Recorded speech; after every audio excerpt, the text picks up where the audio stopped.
This is Kevin Mayo, and today we're drinking Anchor's 2020 Holiday Ale. They do a new recipe every year. They call it Merry Christmas, Happy New Year, but it's the Holiday Ale. The 2020 has, it's a new recipe every year, and they do a new tree, or a drawing of a tree on the label every year. And this year it's a special. They're doing the 3 Graces, which are 3 trees in Sequoia National Park.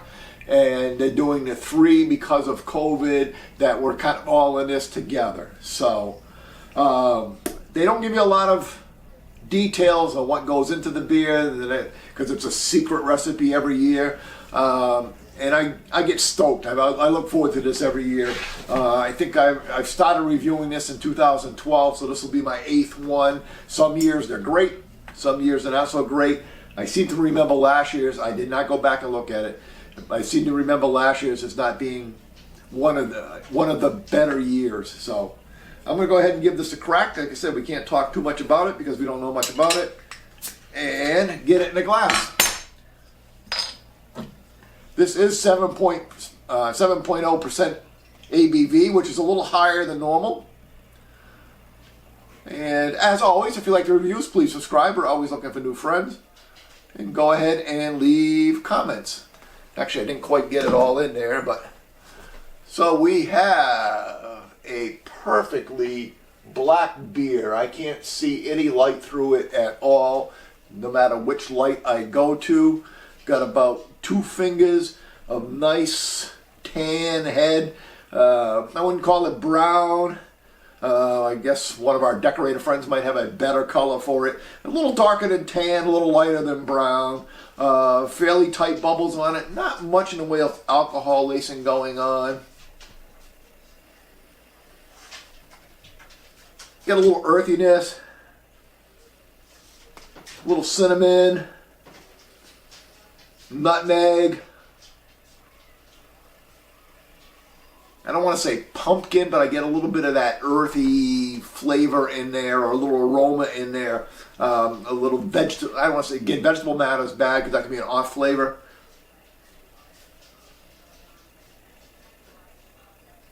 Little, did I say cinnamon already? I'm getting a little cinnamon.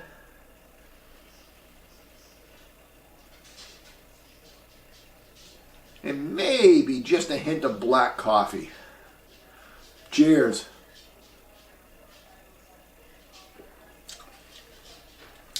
Oh, nice and smooth. Got a little bit of roasted in that. I said that black coffee. Just a hint of it. Just a hint of black coffee. The upfront main flavor is all those spices. So kind of like cinnamon, nutmeg, allspice.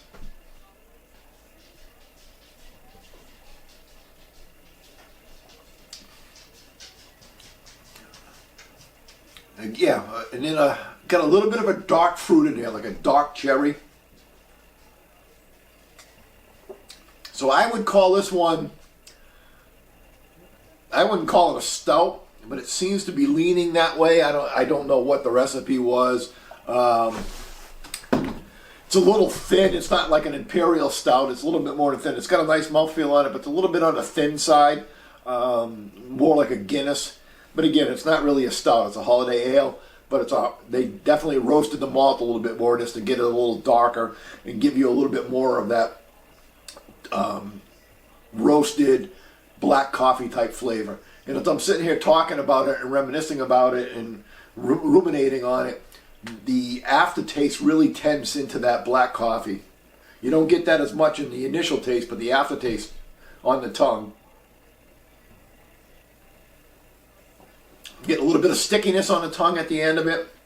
So you get nice spice, cinnamon, allspice. You get some black coffee flavor in there. A little bit of dark fruit. All in all, I think this is one of the better iterations I've had in a couple of years of this beer. This is really good. I only bought the 1 bottle. I think I would like to buy some more.